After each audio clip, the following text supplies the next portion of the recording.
Woof. Howdy, fellow Trailhounds. Welcome back for Thomas the Trailhound, episode 27. We'll have two more episodes of Act 3 after this. We're getting into it. We'll have come all the way from Springer Mountain at the southern terminus of the Appalachian Trail to the northern ending at Mount Katahdin in Maine. Let us begin. Episode 27, The Last Shelter. Baxter State Park, the cabin at the edge of the mountain. The cabin sat at the edge of things, not dramatically, not the way an outhouse sits at the edge, announcing itself, performing its purpose, just there. The way essential things tend to be there, quietly, without requiring your acknowledgement of their importance.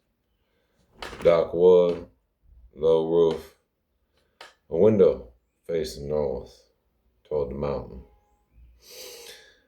That had been in our peripheral vision for 3 days now.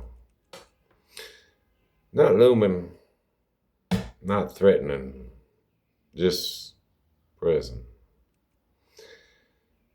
The way a kept appointment is present, patient, certain, already there when you arrive. Storm had been running since the clearing, where the sun wore its halo. It had done what the halo promised, no more, no less. And now it was in its third day of making the world simple. White, wind, the trail somewhere under both. We had made the cabin ahead of it, barely. The old man had read the ring correctly and moved accordingly. And the miles had cooperated with the math. By the time the storm committed itself fully, we were inside with the fire going and the world reduced to the sound of weather against wood and the warmth of a space that held. I approved of the cabin, small, functional, honest in the way of things built for purpose rather than appearance. It smelled of other hikers, the accumulated presence of everyone who had sheltered here before us, pine smoke and wool and boot leather, and the particular human smell of effort and rest layered over years into something almost ceremonial. We were not the first to need this place. We would not be the last. That felt important somehow. The days inside moved differently than trail days. On a trail, time organized itself around motion. The miles marking hours, the blazes counting what the clock used to count. In the cabin, with the storm outside and nowhere to be but here, time spread out, became something wider, less urgent. The way water spreads when you remove the banks that were directing it. The old man moved through the hours with the unhurried quality of someone who has stopped fighting the shape of the day and started inhabiting it instead. Morning fire, morning food, the lamp checked, fuel confirmed, wick adjusted, then set by the window facing north. Not lit yet, just there, oriented, waiting for the dark, the way the faithful wait, not anxiously, not impatiently, just ready. I watched him more than usual in the cabin days. On the trail, my attention divides the ground, the perimeter, the weather, the old man, all receiving their portion. Here, with the storm managing the perimeter, with the ground irrelevant under 4 feet of snow, with the weather settled into its work outside the walls, I watched him.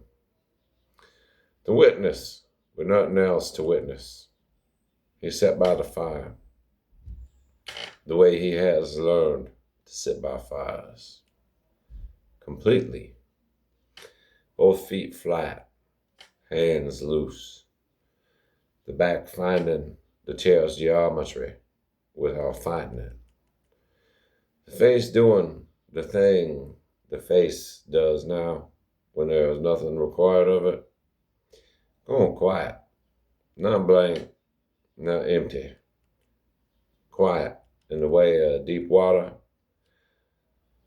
more happening beneath than the surface suggests, but the surface itself perfectly still. Georgia quiet was a wound. I want to say that clearly, because the difference matters. The quiet he carried out of Georgia, out of whatever life preceded the trail, in the vow, in the lamp, that quiet was the quiet of a man who had run out of words for the thing he was carrying, and so carried it in silence because there was no other option. This quiet is a room he built himself, furnished deliberately, chosen. The quiet of a man who discovered somewhere between Georgia and a cabin 100 miles from the end of things, that silence isn't the absence of something. It's the presence of everything that doesn't require sound to exist. The storm ran itself out against the cabin walls through the long nights. I want to tell you about the long nights in the cabin because they were their own country. The fire burning low, the lamp lit at the window, small gold flame in the dark glass, snow beyond it, catching the light and throwing it back, softened and scattered into something almost like company.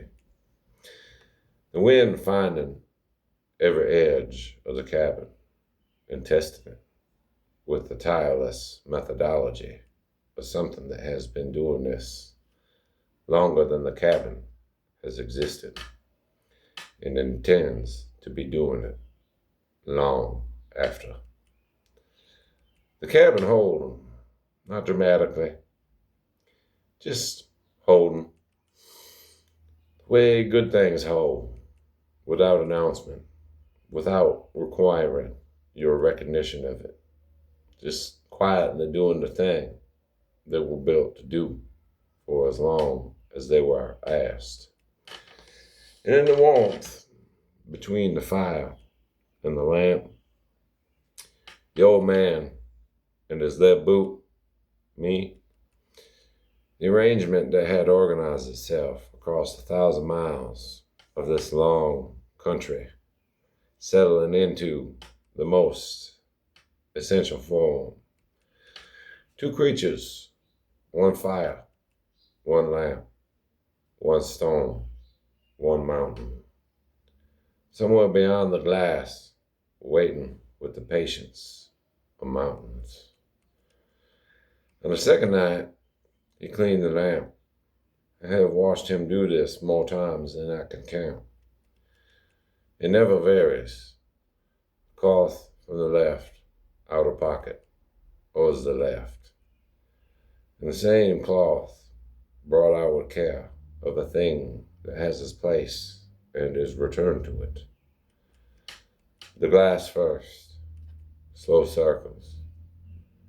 The soot of the last burning, lifted gently, not scrubbed, lifted, as if roughness would be kind of disrespect to what the lamp carries. Then the brass, the worn shoulders of it, coming up under the cloth to whatever shine warm brass is still capable of, which is not the shine of new things, but something better, the shine of a thing that has been handled by hands that meant it for long enough that the metal itself seems to know it is cared for.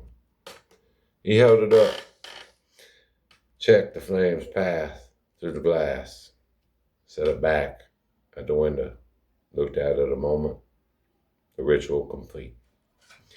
And his hand moved, not toward anything purposeful, not reaching for the journal or the food bag or the map.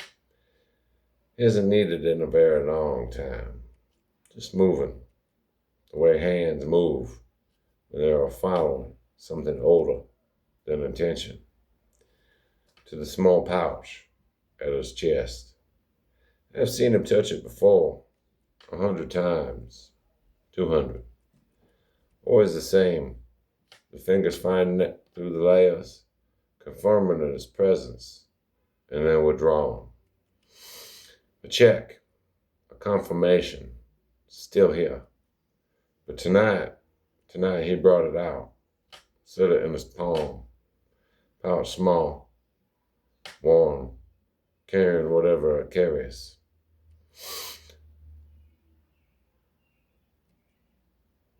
And I don't need to understand the full weight of it. He held it the way he held the lamp, not gripping, receiving.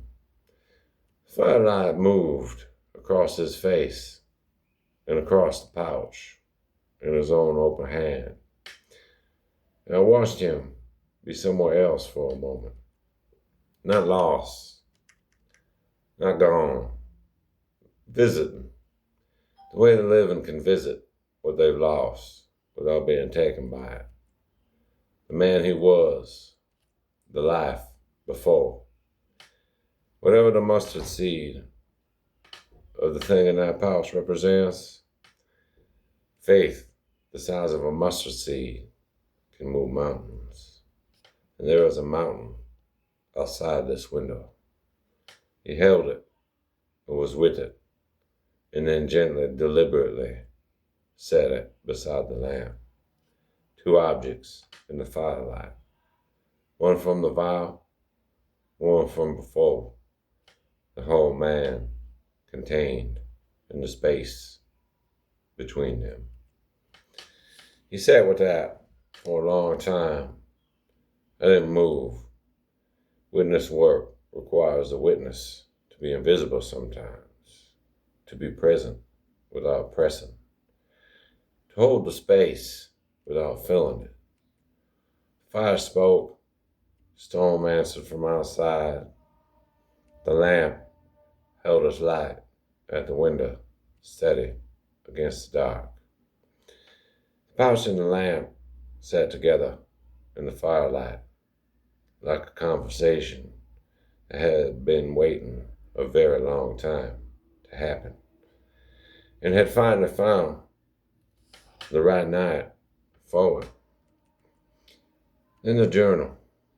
He keeps it in the top of the pack, not buried, not protected beyond the pack itself, just there, accessible. Where you keep something you might need without knowing exactly where. Worn soft at the spine, swollen from weather and time. He opened it to where the ribbon marked the last entry, whenever that was, whichever mile had last asked, something of him worth writing. He looked at the blank page a moment, then the pen, and then the hand. I watched the hand that shook in the early miles, the hand that gripped too hard and reached for things not there, and carried the physical evidence of what grief does to a body that hasn't found its way through yet. This hand, steady, moving across the page with measured deliberateness of a man who has something worth saying, and the patience to say it at the speed it deserves. I didn't read what he wrote. That's not my work. My work was watching the hand that wrote it and knowing the steadiness meant. Not the absence of feeling, not the end of grief, but the conversation of it. The thing that was going to break him had become instead the thing that built him. Quiet, measured, committed. Writing whatever old men write before they face what they came 1,000 miles to face. He closed the journal, replaced the ribbon, set it aside, looked at the lamp. The lamp looked back the way lamps look back with light, which is the only language a lamp has, and which is, I have decided, enough. He leaned back, closed his eyes, the storm outside making its last arguments against the walls. The fire settling to the long, slow burn of deep coals. Less flame, more heat. The mature version of what fire becomes when it stops performing and starts simply warming. I moved closer, set my chin on his left boot, felt his breathing slow into the rhythm of real sleep. The breathing of a man at peace with what tomorrow holds, not because tomorrow is certain, but because he is. The lamp burned at the window through the long night, small, steady, faithful. The mountain somewhere behind the glass in the dark and the storm, waiting as mountains wait, without urgency, without doubt, certain of itself in the way that only very old and very large things can be certain. Tomorrow or the next day, or whenever the storm releases them, they will walk toward it together as they have walked toward everything since Georgia. One step, then the next. Woof.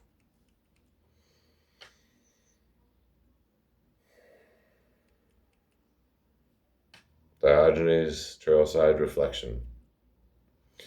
There's a kind of waiting that is not passive. The world misunderstands waiting, confuses waiting with stopping, with giving up, with absence of forward motion. But the man who sits by the fire the night before the hardest thing, who tends the lamp and holds what he carries from the life before, and writes the words his steady hand has finally earned the right to write. That man is not stopping. He is loading. The way a longbow is loaded, drawn back, held. All the energy of the forward motion gathered into the stillness before release. The cabin is not a pause in the journey. The cabin is the journey in its most concentrated form. Every mile walked, every mile endured, every mask shed, every conversation with a Marine who left before dawn, all the ponies rescued on a frosty highland morning, Every aurora witnessed from the snow with a small lamp already burning. All of it gathered here, in this fire, in this lamp, in this journal entry, written by a hand that finally doesn't shake. The Anishinaabe understood that the vision quest was not the mountain. The mountain was just where you went to receive what the preparation had made you ready for. Preparation was the whole of your life up to that moment. Quiet nights, the tended fires, faithfully kept vows, the things carried from before, held gently, and set beside the things made after. That's the work. The mountain just confirms it. Whatever you face tomorrow, tend your lamp tonight. Hold what you carry. Write the words your steady hand has earned. Then sleep. The mountain will still be there in the morning. Mountains are reliable that way. Faith, family, forward, always. Thank you for stopping by. We have 2 episodes left of Act 3, the approach, and then the summit. And then Act 4 begins the south march towards Dennis Cove. And make no mistake, the old man and the hound are now within the thick of it. Have you gathered enough information to figure out what it's all about yet? As we come to look the void in its face atop the abyss that is Mount Katahdin. Diogenes out. See you next week, Trailhounds.